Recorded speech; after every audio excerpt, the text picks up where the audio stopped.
50% of Americans actually own a stock. Let's think about that. So in some form or fashion, we talk about building wealth. We talk about trying to help people. We talk about 80% of people living paycheck to paycheck. But 50% of Americans, 372 million people, so about 146, something like that, 146 million Americans own some type of stock. Now, that's not saying they have exorbitant wealth. It's just to say that they have at least one stock, something in the stock market.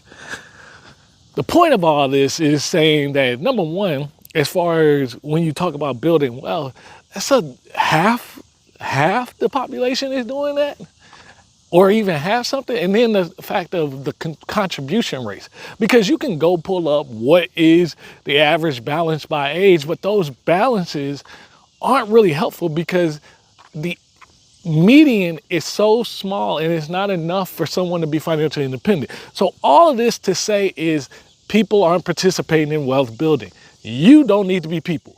You need to actually participate in investing. You start with your 401k, start with your IRA. You actually put the money in the account. And guess what? Don't just leave it in the account. Buy the actual invested index funds preferably, but do that and do it at least once every month. Some people do it twice a month, paycheck to pay, comes out of your paycheck. However, you decided, but at some point throughout the month, you should be buying stock, and you need to keep doing that. And if you're 40 and you start now, you will have $1 million portfolio if you're putting in at least $400, $500 a month.